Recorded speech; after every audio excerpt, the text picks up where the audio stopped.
Good morning. આજે આપણે બે પ્રકારના પરિપથની વાત કરવાની છે, એક બંધ પરિપથ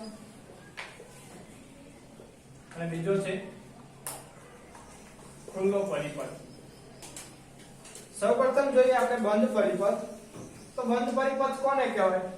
તો જ્યારે એની કર બંધ હોય એટલે બંધ એટલે સ્વિચ ઓફ નહીં, બંધ એટલે જોડેલી હોય, કર એકદમ જોડેલી હોય એને બંધ કર કહેવાય। તો આવો પરિપથ છે ને બંધ પરિપથ કહેવાય। એની આકૃતિ આપણી બુકમાં 14.7 માં આપેલી છે, જુઓ તે બંધ પરિપથની આકૃતિ છે જેમાં કર જોડાયેલી છે। કર જોડાયેલી જ્યારે હોય ત્યારે બલ્બ પ્રકાશિત થશે, એટલે આ કેવો કે બલ્બ ઓન સ્થિતિમાં કહેવાય। કેવો કહેવાય? ઓન સ્થિતિમાં। બલ્બ જ્યારે ઓન સ્થિતિમાં હોય ત્યારે સમજવાનું કે કર શું હશે? જોડાયેલું હોય। આપણી ટ્યુબલાઇટ ક્યારે ચાલુ હોય? જ્યારે આપણી સ્વિચ પાડેલી હોય ત્યારે। સ્વિચ ચાલુ સ્થિતિમાં હોય તો જ આપણે ટ્યુબલાઇટ ચાલુ થાય। તો આમાં પણ એવું છે કે કર જો બંધ સ્થિતિમાં હશે તો વિદ્યુત બલ્બ પ્રકાશિત થાય છે। આને હવે આપણે પરિપથની વિદ્યુત રેખાકૃતિમાં દોરવો હોય, રેખાકૃતિમાં દોરવા માટે આપણે શેનો ઉપયોગ કરીશું? વિદ્યુતના ઘટકોની સંજ્ઞાઓનો। તો સંજ્ઞાનો ઉપયોગ કરીને આપણે રેખાકૃતિ દોરીએ। તો સૌપ્રથમ ઉપર દોરીએ આપણે વિદ્યુતનો બલ્બ, એની બાજુમાં અહીંયા કળ દોરી નાખી અને નીચે વિદ્યુતનો કોષ બનાવી દઈએ। તો આ શું થઈ ગયું? પરિપથની રેખાકૃતિ। અહીંયા જુઓ તો કળ ચાલુ છે કે બંધ છે? ખુલ્લી છે કે બંધ છે? કળ બંધ છે, તો અહીંયા કળને આપણે શું કરી દઈશું? બંધ સ્થિતિમાં દર્શાવી દઈશું। તો આને કઈ કળ કહેવાય? બંધ કળ કહેવાય। અને પરિપથ કઈ સ્થિતિમાં કહેવાય? ઓન સ્થિતિમાં કહેવાય। કેવો કહેવાય? ઓન। કારણ કે અહીંયાથી બેટરીમાંથી વિદ્યુત કોષમાંથી શું થશે? વિદ્યુત પ્રવાહ વહેશે અને બલ્બ પ્રકાશિત થાય છે। તો બંધ પરિપથને ઓન પરિપથ પણ કહેવામાં આવે છે, જેમાં બલ્બ પ્રકાશિત થાય છે। તો આ પ્રકારનો જે પરિપથ છે એને બંધ પરિપથ કહેવાય। આ પરિપથ બુકમાં આપેલો છે અને એની રેખાકૃતિ કેવી રીતે દોરી શકાય એ પરિપથના ઘટકોની સંજ્ઞાઓનો ઉપયોગ કરી। હવે જોઈએ બીજા પ્રકારનો પરિપથ, જેને કહેવાય ખુલ્લો પરિપથ।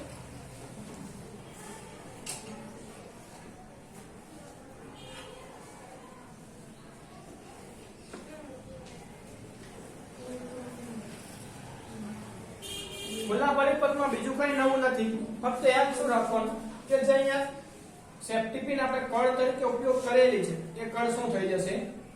ખુલ્લી થઈ જશે। અહીંયા બંધ કળ હતી, નામ લખવા ફરજિયાત છે।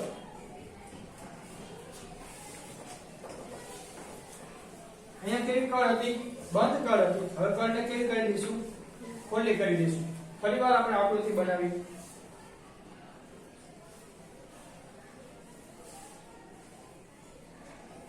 એક બલ્બ, એની સાથે જોડાણ આપીને શું જોડી દઈશું?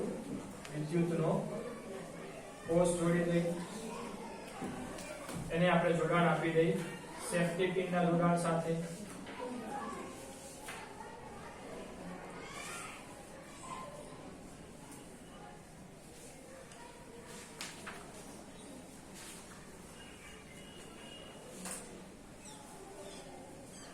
ચાલો આપણે આકૃતિ તૈયાર થઈ ગઈ છે। હવે જો અહીંયા સેફ્ટી પિન જોડવાની છે આપણે કળ તરીકે, પણ એટલું ધ્યાન રાખવાનું છે કે આ પરિપથ કેવો છે? બંધ રાખવાનો, એટલે સેફ્ટી પિનને ખુલ્લો રાખવાનો, એટલે સેફ્ટી પિનને જોડવાની નહીં। એક છેડો જોડવાની ને બીજા છેડો શું કરી દેવાનો? ખુલ્લો રાખી દેવાનો। આવી જો સેફ્ટી પિન બનાવી, પણ સેફ્ટી પિન સાથે આપણે બીજા છેડાને જોડેલો નથી, એટલે આ પરિપથ પૂર્ણ થયો કહેવાય કે ન થયો કહેવાય? ન થયો કહેવાય। પરિપથ ક્યારે પૂર્ણ થાય? જ્યારે બધી બાજુથી જોડાણ થઈ જાય, બધી બાજુથી બંધ થઈ જતો હોય પરિપથ તો એ પૂર્ણ થયો કહેવાય। પણ અહીંયા તમે જુઓ કે અહીંયાથી પરિપથ કેવો છે? ખુલ્લો છે। ખુલ્લો છે ને, કારણ કેવો પરિપથ કહેવાય? ખુલ્લો પરિપથ કહેવાય। આમાં બલ્બ ચાલુ થશે કે નહીં થાય? નહીં થાય, કારણ કે અહીંયા જોડાણ નથી થયેલું, તો વિદ્યુત પ્રવાહનું વહન થાય। આપણે વહન કરાવી, ચાલો અહીંયાથી ચાલુ થાય, બલ્બમાં આવે, બહાર આવે, સેફ્ટી પિન સુધી આવે, પણ અહીંયાથી અહીંયા કેવી રીતે આવે? જો સેફ્ટી પિન નું જોડાણ થયેલું હોય તો આવે ને, જો જોડાણ નથી થયું એનો મતલબ આગળ પ્રવાહ વહેશે જો પ્રવાહ ધનમાંથી ઋણમાં ન આવે તો બલ્બ ચાલુ થતો નથી. એનો મતલબ ખુલ્લા પરિપથમાં બલ્બ કેવી સ્થિતિમાં હશે? ઓફની સ્થિતિમાં હશે. જ્યારે બંધ પરિપથમાં બલ્બ કેવી સ્થિતિમાં હશે? ઓનની સ્થિતિમાં. સમજાણું? પરીક્ષામાં પૂછે આપણને જો પરિપથ ખુલ્લો હોય તો બલ્બ પ્રકાશિત થશે કે નહીં થાય? નહીં થાય. જો પરિપથ બંધ હોય તો બલ્બ પ્રકાશિત થશે કે નહીં થાય? બલ્બ પ્રકાશિત થશે. તો આ રીતે આપણે ખુલ્લા પરિપથની રચના કરી શકીએ. હવે આની મદદથી આપણે વિદ્યુતની રેખાકૃતિ બનાવવાની છે. તો આપણે વિદ્યુતના ઘટકોની સંજ્ઞાનો ઉપયોગ કરીને સરળતાથી બનાવી શકીએ. તો પહેલા વિદ્યુત બલ્બ દોરી દો. એની સંજ્ઞા આપણને દરેકને આવડે છે. એની પછી એક કળ. પણ હવે કળમાં ધ્યાન રાખવાનું છે. કેવી કળ? ખુલ્લી કળ. અહીંયા આપણે બંધ કળ બનાવી દીધી. જો એ માર્ગ જોડી દીધો આપણે. પણ અહીંયા શું કરી દઈશું? માર્ગને ખુલ્લો રાખીશું. જેમ દરવાજો ખુલ્લેલો હોય ને એવી રીતે આને ખુલ્લી કળ બનાવીશું.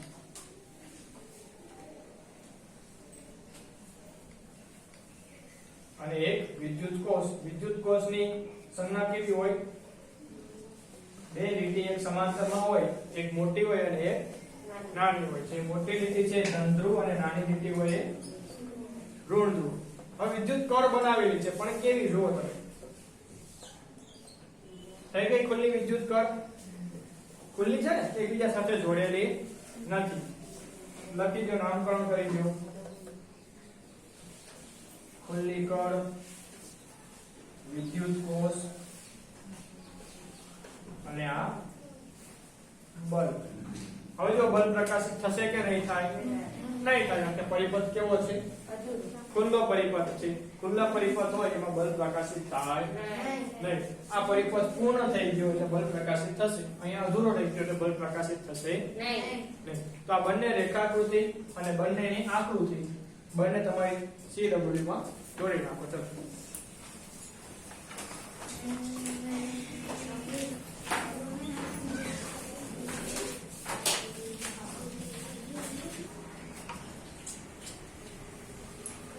અત્યારે આપણે જોયું ખુલ્લો પરિપથ અને બંધ પરિપથ. હવે આપણે ખુલ્લો પરિપથમાં કેવી રીતે લાઈટ ઓન થાય, કેવી રીતે કળ બંધ થાય, અને બંધ પરિપથમાં કેવી રીતે લાઈટ ઓન થાય અને કળ બંધ હોય, અને જ્યારે ખુલ્લા પરિપથમાં લાઈટ ઓફ હોય ત્યારે કળ ખુલ્લી હોય છે, ત્યારે લાઈટ ઓફ હોય છે. એને આપણે હવે એક પ્રયોગ દ્વારા સમજીશું. આપણી પાસે બધા જ સાધનો છે. બલ્બ, વિદ્યુત કોષ, કળ અને બલ્બ બધું છે. આ પરિપથની વાત કરીએ જ્યારે આપણે, ત્યારે જો અહીંયા કોષ છે તો આપણે કોષની જગ્યાએ કોષ રાખી, બલ્બની જગ્યાએ બળ અને કળની જગ્યાએ કળ. જો એ જ આકૃતિ થાય છે.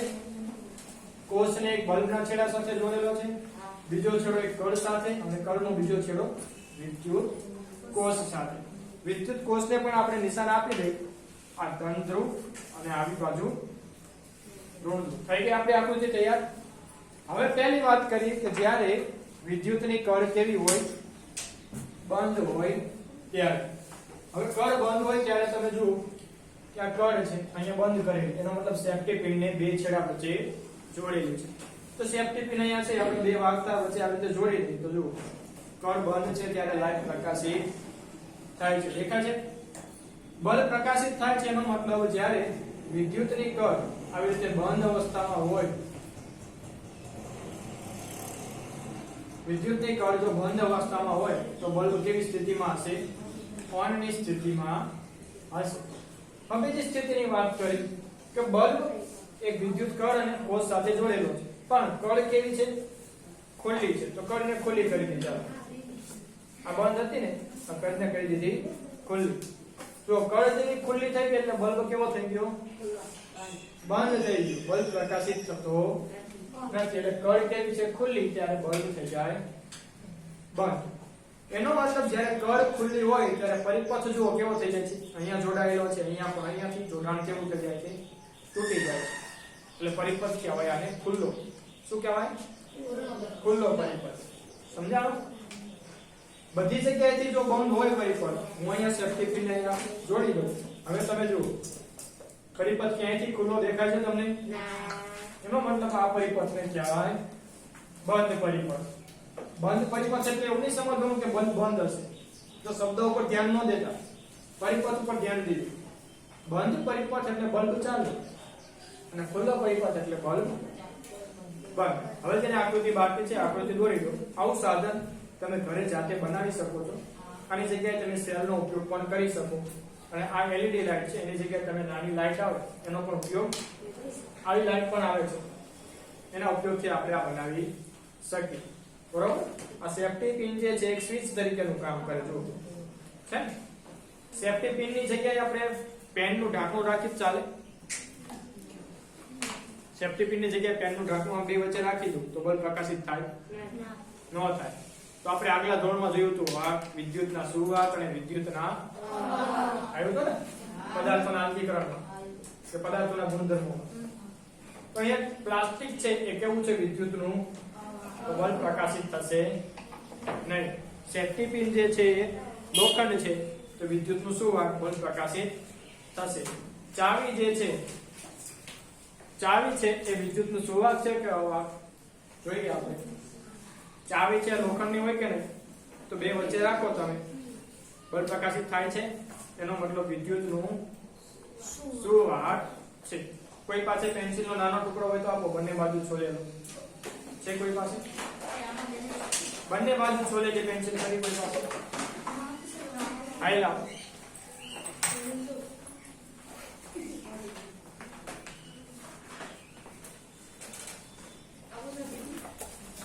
કેવી છે? આખી ને આમાં નહીં થશે. લાઈટ સંચો પાટો લાઈટ. હવે આપણે પેન્સિલના ઉપયોગ કરીને જોઈશું કે પેન્સિલ જે છે એ વિદ્યુતની સુવાહક કહેવાય કે અવાહક. પહેલા મને એક પેન્સિલ શેની બનેલી હોય? પેન્સિલ ઉપરનો ભાગ છે ને એ લાકડાનો બનેલો હોય. જો ખાલી પેન્સિલ આપણે બે વાહકતાર વચ્ચે રાખીને તો બલ્બ પ્રકાશિત થશે નહીં. પણ અંદરનો જે ભાગ છે ને પેન્સિલનો એ ગ્રેફાઇટનો બનેલો હોય. શેનો? ગ્રેફાઇટ. આ ગ્રેફાઇટ જે છે ને વિદ્યુતનું સુવાહક છે, એમાંથી વિદ્યુત પસાર થઈ શકે. આપણે કોઈ દિવસ આવો પ્રયોગ નહીં કર્યો હોય પણ હવે કરીશું. આપણી પાસે પેન્સિલ છે, પેન્સિલને બે વાહકતાર વચ્ચે રાખીશું અને જોઈશું કે એમાંથી વિદ્યુત પસાર થાય કે નથી થતી. હવે સેફ્ટી પિનને આપણે હટાવી લઈએ. બલ્બ થઈ ગયો બંધ. હવે પેન્સિલનો ઉપયોગ કરીએ છીએ, ધ્યાન રાખો.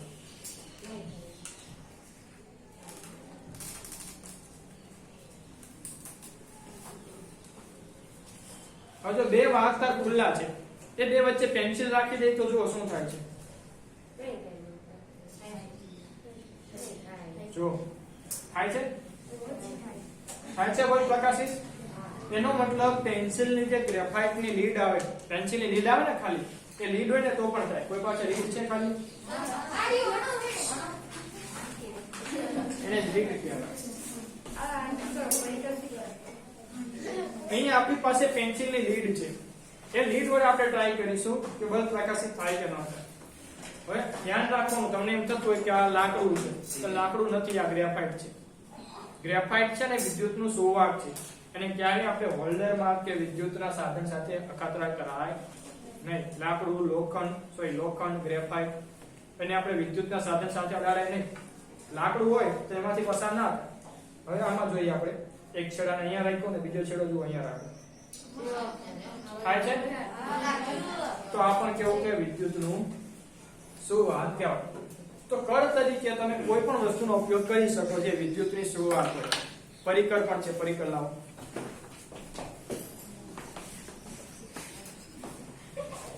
અહીંયા પરિકર છે આપણી પાસે. એક બાજુ પ્લાસ્ટિક છે અને એક બાજુ લોખંડ. એક છેડો પ્લાસ્ટિકની અડાડી અને બીજો લોખંડ ટ્રાય કરીએ આપણે. થાય છે? નથી થતી. કેમ? કારણ કે એક બાજુ શું આપેલું છે? પ્લાસ્ટિક. પણ બંને બાજુ લોખંડ રાખો તો કયો બલ્બ પ્રકાશિત? એનો મતલબ પરિકર પણ વિદ્યુતનું સુવાહક છે.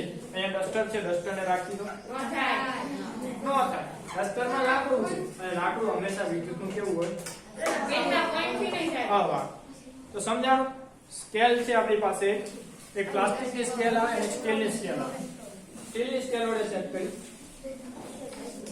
હવે જો છેડો ગમે તેટલો લાંબો હોય, વાહકતા અહીંયા છે કે આપણે રાખી, અને પેન્સિલની સ્કેલનો આપણે બીજો છેડો આપણે રાખશું